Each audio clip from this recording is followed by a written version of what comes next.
Selamat pagi, salam dalam kasih keluarga kudus. Dari Biara Bethlehem Salatiga, saya Romo Martin MSF, hadir menyapa Anda semua dalam cinta Tuhan.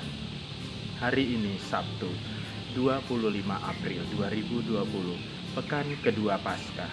Saya mengajak kita sekalian untuk merenungkan Injil Markus, bab 16 ayat 15 sampai dengan 20. Marilah kita mempersiapkan diri untuk mendengarkan Tuhan. Dalam nama Bapa dan Putra dan Roh Kudus. Amin. Ya Bapa yang penuh kasih, syukur dan terima kasih kepadamu atas anugerah hidup baru di awal hari ini. Kami bersyukur pula atas perlindungan-Mu kepada kami sepanjang malam di saat kami beristirahat. Saat ini kami mau mendengarkan sabda-Mu. Berkenanlah Engkau menolong kami dengan Roh Kudus-Mu, supaya kami dapat mendengarkannya dengan baik, merenungkannya dalam hidup kami, dan melaksanakannya dalam praktek hidup kami, demi Kristus Tuhan dan pengantara kami. Amin. Inilah Injil Yesus Kristus menurut Markus, bab 16 ayat 15 sampai dengan 20. Pada suatu hari, Yesus yang bangkit dari antara orang mati menampakkan diri kepada ke-11 murid dan berkata kepada mereka, "Pergilah ke seluruh dunia, beritakanlah Injil kepada segala makhluk. Siapa yang percaya dan dibaptis akan diselamatkan, tetapi siapa yang tidak percaya akan dihukum. Tanda-tanda ini akan menyertai orang-orang yang percaya.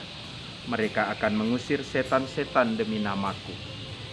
Mereka akan berbicara dalam bahasa-bahasa yang baru bagi mereka.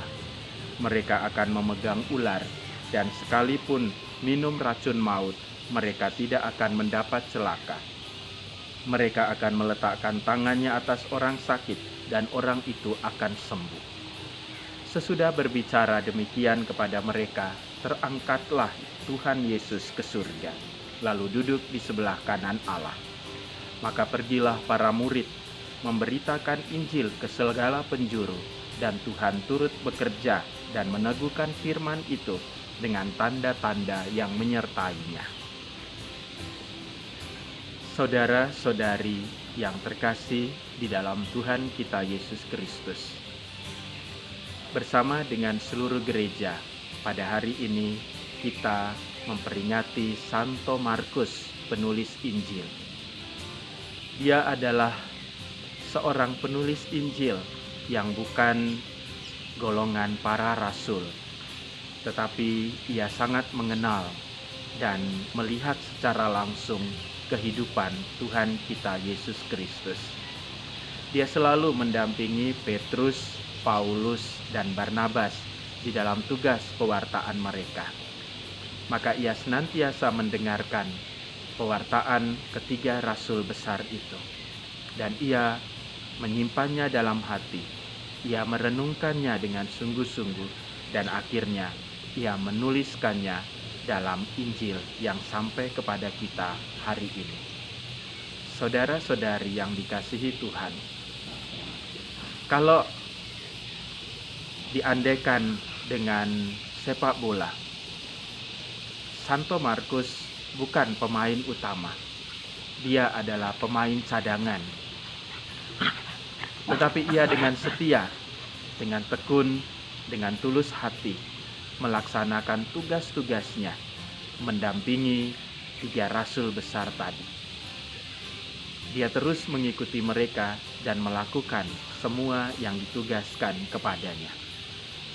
Maka dari ketulusan hatinya, dari kerendahan hatinya, dan dari ketaatannya, ia sungguh-sungguh disayangi dan dikasihi baik oleh Petrus, Paulus, maupun Barnabas.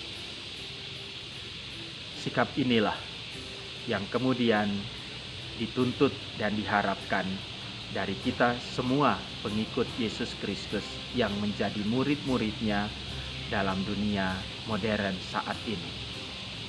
Mungkin kita bukan orang nomor satu, kita bukan yang utama, kita mungkin hanya pemain cadangan. Tetapi sikap kerendahan hati, ketulusan hati, kesetiaan dan ketaatan yang kita tunjukkan di dalam tugas-tugas itu adalah sebuah kesaksian besar. Sebuah kesaksian tentang Injil, kabar sukacita. Tentu kita tidak menulis Injil seperti Markus, tetapi kita menulis tentang Yesus Kristus lewat sikap-sikap kita yang kita tunjukkan di dalam sikap kesetiaan, ketaatan, ketulusan melakukan tugas-tugas yang diberikan kepada kita, dan juga sikap kerendahan hati. Saudara-saudari yang dikasihi Tuhan, Injil hari ini juga mengingatkan kita akan tugas perutusan kita di dunia ini. Pergilah dan beritakanlah Injil kepada segala makhluk. Jika mereka percaya dan dibaptis, mereka akan diselamatkan. Tetapi jika mereka tidak percaya, mereka akan dihukum. Semoga kita sekalian terinspirasi oleh Injil hari ini dan terinspirasi dari sikap Santo Markus. Kita bertumbuh menjadi murid-murid Kristus yang rendah hati, yang tulus ikhlas, dan juga kesetiaan dan ketaatan. Teristimewa di saat-saat sulit seperti ini. Kita tidak menambah beban penderitaan, tugas dari para medis. Kita juga tidak menambah beban pemikiran bagi pemerintahan bangsa kita. Tetapi dengan rendah hati, dengan ketulusan, dengan keikhlasan, dengan penuh tanggung jawab, kita menjalankan semua anjuran pemerintah itu dengan baik. Dengan demikian, kita mendukung bangsa kita, bukan hanya bangsa kita, tetapi seluruh dunia untuk menghentikan penyebaran virus corona. Dan dengan demikian, kita mengambil bagian untuk mewartakan sukacita dan mewartakan tentang betapa berharganya kehidupan yang Tuhan anugerahkan kepada kita. Allah Bapa yang penuh kasih, semoga kami menjadi murid-murid Kristus yang menampakkan sikap-sikap dan keutamaan-keutamaan yang sudah diteladankan olehnya kepada kami, juga oleh Santo Markus yang kami rayakan pada hari ini.